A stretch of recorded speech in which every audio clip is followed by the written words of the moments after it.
معمر قذافی۔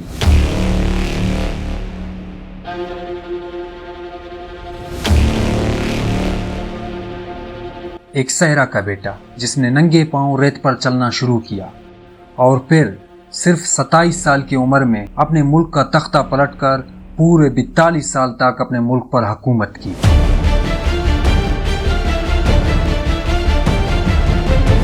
ایک ایسا حکمران جس نے صدام حسین کی موت کے بعد ایوان میں سرعام عرب لیڈر سے کہا کہ اگر اب بھی ہم نے امریکہ کے خلاف آواز نہیں اٹھایا تو اگلی باری ہماری ہوگی۔ وليش من حقه في شنق صدام حسين؟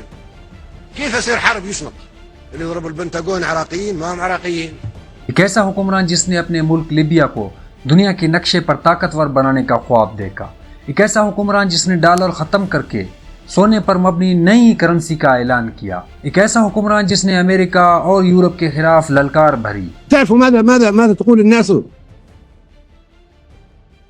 الناس يقولوا الرئيس الامريكي والرئيس البريطاني هم الاتهام سيبقى الى ان يتم الحظر۔ ایک ایسا حکمران جس نے پورے عرب اور افریقہ کو ایک جھنڈے تلے اکٹھا کرنے کی کوشش کی، لیکن یہ سب کچھ اتنا آسان نہیں تھا۔ ہر قدم پر سازشیں اس کا پیچھا کر رہی تھی۔ ہر خواب کے پیچھے ایک خونی کھیل کھیلا جا رہا تھا، جہاں عروج کی بلندیاں بھی تھی اور زوال کے اندھیری کھائیاں بھی، جہاں امریکی سازشوں کا جال بچھایا گیا تھا اور جہاں بغاوتوں نے لیبیا کو خون میں نہلایا۔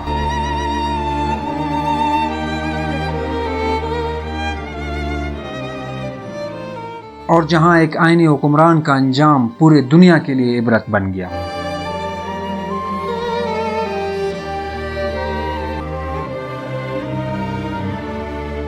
یہ ہے قذافی کی کہانی، ایک ایسی کہانی جو آپ کو سوچنے پر مجبور کرے گی۔ کیا قذافی ایک انقلابی ہیرو تھا یا ایک سائیکو ڈکٹیٹر؟ قذافی 7 جون 1942 کو لیبیا کے علاقے سرت کے قریب ایک غریب بدو خاندان میں پیدا ہوئے۔ غربت اور تنگ دستی نے اس کی بچپن کو مشکل بنا دیا، لیکن وہ شروع سے ہی کچھ الگ سوچ رکھتا تھا۔ تعلیم حاصل کرنے کے بعد انہوں نے فوج میں قدم رکھا اور عرب قوم پرستی کے لیڈر جمال عبد الناصر سے متاثر ہو کر سیاست کی طرف متوجہ ہوئے۔ اس وقت لیبیا میں بادشاہ ادریس کی حکومت تھی، لیکن عوام میں اس کے خلاف بے چینی بڑھ رہی تھی۔ عوام غربت اور بے روزگاری کے شکار تھے۔ تیل کی دولت کا فائدہ زیادہ تر مغربی کمپنیوں کو جا رہا تھا۔ ایک پپٹ بادشاہ ہونے کی وجہ سے اسے مغربی طاقتوں کے قریب سمجھا جاتا تھا اور عوام کے درد و تکلیف سے دور رہتا تھا۔ یہی وہ کمزوریاں تھیں جنہیں قذافی نے اپنا طاقت بنایا۔ 1 ستمبر 1969 کو جب بادشاہ ادریس بیرون ملک اپنے علاج کے لیے گئے تھے، تب قذافی اور اس کے ساتھیوں نے ایک اچانک بغاوت کر دی۔ یہ بغاوت بغیر خون خرابے کے کامیاب ہو گئی۔ بادشاہ ادریس واپس نہ آ سکے اور اس کی حکومت ہمیشہ کے لیے ختم ہو گئی۔ قذافی نے اعلان کیا کہ اب لیبیا میں بادشاہت نہیں بلکہ عوامی حکومت ہوگی۔ انہوں نے اپنے آپ کو قائد انقلاب کہا، نہ کہ صدر یا بادشاہ۔ یوں 27 سال کے قذافی دنیا کے سب سے کم عمر حکمرانوں میں شامل ہو گئے۔ Muammar Gaddafi, the ruler of oil-rich Libya. Gaddafi came to power. He deposed the aging King Idris. اقتدار میں آتے ہی قذافی نے مغربی اڈے بند کر دیے اور تیل کی دولت کو عوام پر خرچ کرنے کا فیصلہ کیا۔ قذافی نے تیل کو عوامی ملکیت کہا اور تیل کی دولت کو عوام پر خرچ کرنے لگا۔ جہاں ایک عام آدمی کی منتھلی انکم 20 سے 30 ڈالر ہوا کرتی تھی، وہی اب ہر عام آدمی 1000 سے 2000 ڈالر تک کمانے لگا۔ چند ہی وقت میں لیبیا افریقہ کا سب سے امیر ترین ملک بن گیا اور دنیا کے امیر ترین ملکوں میں شامل ہو گیا، جہاں تعلیم، صحت، پانی اور بجلی تک فری کر دی گئی۔ آئل کی پرائسز پوری دنیا سے سستی تھی اور جہاں حکومت نئے شادی شدہ جوڑے کو گھر بنا کر دیتی تھی۔ قذافی کی حکومت میں بے روزگاری نہ ہونے کے برابر تھی، کیونکہ حکومت ہر شہری کو روزگار فراہم کرنے کی ذمہ دار تھی، لیکن ساتھ ہی اپنی طاقت مضبوط کرنے کے لیے ہر مخالف کو کچل ڈالا۔ ان کی گرین بک لیبیا کا آئین سمجھا جانے لگا، جس میں انہوں نے اپنی منفرد سیاسی سوچ دنیا کے سامنے رکھی۔ قذافی نے صرف عرب دنیا نہیں بلکہ پورے افریقہ کو ایک جھنڈے تلے لانے کی کوشش کی، جہاں انہوں نے اپنے آپ کو کنگز آف کنگ کہلوانا شروع کیا، لیکن اکثر دیگر حکمران ان کے نظریات سے اختلاف کرتے تھے۔ قذافی نے 1969 سے لے کر 2011 تک تقریباً پورے 42 سال حکومت کی۔ عوام کو لگنے لگا کہ وہ ایک آزاد کرنے والے لیڈر نہیں بلکہ ایک آمر بن گئے ہیں۔ ان کی ہر بات، ہر فیصلہ، ہر ڈیسیژن فائنل ہوا کرتی تھی۔ مخالفت کرنے والوں کے لیے کوئی جگہ نہ تھی۔ قذافی نے لیبیا میں کوئی روایتی آئین یا پارلیمنٹ قائم نہیں کی تھی۔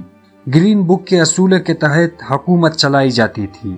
قذافی کے خفیہ ادارے سخت نگرانی کرتے تھے، جس کی وجہ سے لوگوں میں خوف بیٹھ گیا تھا، مگر یہ نظام عام لوگوں کو زیادہ تر خاموش رکھنے کا ذریعہ تھا۔ اپوزیشن جماعتیں یا تو بین ہو گئی یا دبا دی گئی۔ لیبیا ایک قبائلی معاشرہ تھا۔ قذافی نے کچھ قبائلوں کو نوازا اور کچھ کو نظر انداز کیا، جس سے اندرونی نفرت اور تقسیم بڑھ گئی، خاص طور پر مشرقی لیبیا۔ بنغازی وغیرہ کے لوگ خود کو مظلوم سمجھنے لگے۔ اگرچہ شروع میں قذافی نے تیل کی دولت عوام میں بانٹی، لیکن کچھ سالوں بعد بدعنوانی اور کرپشن بڑھ گئی۔ عوام کو لگا کہ دولت صرف چند لوگوں کے ہاتھ میں ہے اور عام آدمی کے حالات پھر سے بگڑنے لگے۔ 1980s اور 1990s کے درمیان امریکہ اور مغرب نے قذافی پہ سخت پابندیاں لگائی، خاص طور پر لوکربی دھماکے کے بعد۔ ان پابندیوں نے لیبیا کی معیشت کو پھر سے کمزور کر دیا اور عوام کو مشکلات کا سامنا کرنا پڑا۔ عوام کو لگا کہ قذافی کی پالیسیوں نے انہیں دنیا سے الگ تھلگ کر دیا۔ 2010 اور 2011 میں تیونس اور مصر میں عوامی تحریکوں نے آمروں کو ہٹایا، جس کی گونج لیبیا تک جا پہنچی۔ نوجوانوں نے بھی قذافی کے خلاف سوشل میڈیا اور مظاہروں کے ذریعے آواز بلند کی۔ عوام کو لگا کہ اب وقت آ گیا ہے کہ وہ بھی قذافی کی 42 سالہ حکومت کو ختم کر دے۔ 2011 میں جب عرب اسپرنگ کی لہر لیبیا میں پہنچی تو عوام سڑکوں پر نکل آئے۔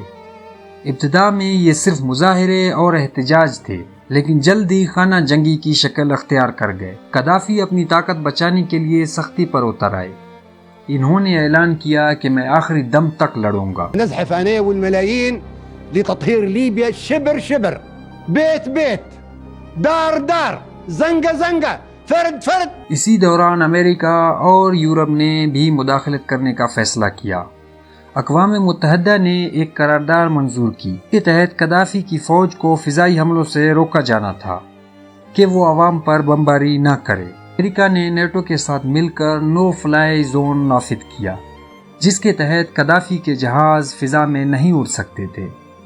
یہ صرف نو فلائی زون تک محدود نہیں رہا اور نیٹو کے لڑاکا طیاروں نے قذافی کی فوجی تنصیبات، اڈے اور کمانڈ سینٹر پر براہ راست حملے شروع کر دیے۔ اس طرح قذافی کی فوج آہستہ آہستہ کمزور ہوتی گئی۔ امریکہ کا دعویٰ تھا کہ وہ لیبیا کے عوام کی حفاظت کر رہا ہے، لیکن حقیقت یہ تھی کہ ان حملوں نے باغیوں کو اور بھی طاقتور بنایا۔ باغی تنظیمیں جو قذافی کے سامنے پہلے کمزور تھے، اب امریکہ اور نیٹو کی مدد کی وجہ سے وہ تیزی سے آگے بڑھنے لگے۔ اکتوبر 2011 کو جب باغیوں نے قذافی کو گھیر لیا، تب ان کی دفاعی نظام تقریباً ختم ہو چکی تھی، جس کی سب سے بڑی وجہ امریکہ اور اتحادیوں کی مسلسل بمباری تھی۔ یوں کہا جا سکتا ہے کہ عرب اسپرنگ نے صرف بغاوت کی چنگاری جلائی تھی، لیکن امریکہ اور نیٹو نے اس آگ کو ایسا طوفان بنایا جس نے قذافی کی 42 سالہ حکومت کو ختم کر دیا۔ 2011 میں جب قذافی کی حکومت ختم ہوئی، اس کے بعد پورے ملک کو کئی پرابلمز کا سامنا کرنا پڑا، جنہوں نے ملک کی ترقی کو بری طرح متاثر کیا۔ قذافی کے گزر جانے کے بعد مرکز حکومت کمزور ہو گئی۔ بہت سے علاقوں میں اکثریت پسند گروا یا مقامی قبائلی لیڈر اقتدار کے دعوے دار بن گئے۔ فوج اور پولیس پورے ملک میں یکساں کنٹرول نہیں رکھ سکی۔ لیبیا کئی حصوں میں ٹوٹ گیا۔ مشرق اور مغرب میں مختلف سیاسی انتظامیہ، مختلف امن معاہدے، مختلف رہنما۔ ایک وقت تھا جب لیبیا شمالی افریقہ کا سب سے خوشحال ملک مانا جاتا تھا، جہاں صحت، تعلیم، بجلی، پانی، ہر چیز فری ہوا کرتا تھا۔ مگر 2011 میں کرنل قذافی کے گزرنے کے بعد لیبیا نے جس نئے دنیا میں قدم رکھا، وہ خواب نہیں، ایک بھیانک حقیقت نکلی۔ قذافی کے بعد لیبیا ایک آزاد اور جمہوریہ ملک بننے کے بجائے خانہ جنگی، بد امنی اور سیاسی دلدل میں پھنس گیا۔ قذافی کے بعد ایک واضح قیادت نہ ملنے کی وجہ سے لیبیا میں اقتدار کا خلا پیدا ہوا۔ مختلف علاقوں میں مختلف گروہ، قبائلی اور فوج اور پولیس اقتدار کے دعوے دار بن گئے۔ مشرق میں ایک حکومت تھی تو مغرب میں دوسری حکومت تھی۔ اقوام متحدہ کی کوششوں کے باوجود ملک مکمل طرح متحد نہ ہو سکا۔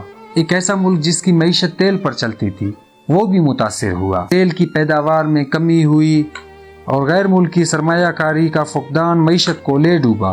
بینکوں میں کیش ختم، کرنسی کی قدر گر گئی اور بے روزگاری آسمان پر جا پہنچی۔ ملک کے کئی حصے مسلح گروا کے کنٹرول میں چلے گئے۔ لوگوں کا روزمرہ کا معمول خطرے میں پڑ گیا۔ افغاں، قتل، لاقانونیت نے عوام کی زندگی جہنم بنا دی۔ بنیادی ضرورتیں جیسے تعلیم اور صحت کا نظام پوری طرح تباہ ہو گیا۔ لاکھوں لوگ بے گھر ہوئے اور ہزاروں نے یورپ کی طرف خطرناک سفر شروع کیا، جس میں کئی لوگ بحیرہ روم میں ڈوب کر جاں بحق ہو گئے۔ ایک دن جو شخص پورے ملک پر راج کرتا تھا اسے اسی سرزمین پر گھسیٹا گیا، مارا گیا اور سڑکوں پر چھوڑ دیا گیا۔ نہ کوئی ریاستی تدفین، نہ کوئی اعزاز، بس ایک خاموش خونی اختتام۔ جہاں کبھی بچے سکول میں ہنسا کرتے تھے آج وہاں گولیاں گونجتی ہیں۔ جہاں کبھی بازاروں میں رونق ہوا کرتی تھی آج وہ خنڈرات بن گئے۔ لیبیا کا دل اب بھی دھڑکتا ہے لیکن زخموں سے چور، خاموشی سے خون بہا رہا ہے۔ کہا جاتا ہے ہر انقلاب خوشحالی لاتا ہے، لیکن لیبیا کے عوام سے پوچھو جنہوں نے آزادی کا خواب دیکھا تھا، مگر آنکھ کھلی تو سامنے تھا صرف دھواں، لاشیں اور تباہی۔ قذافی چلا گیا مگر آج تک وہ خلا کوئی نہ بھر سکا۔ کیا یہ ایک انقلاب تھا یا ایک ایسی شام جو کبھی صبح نہ لا سکی؟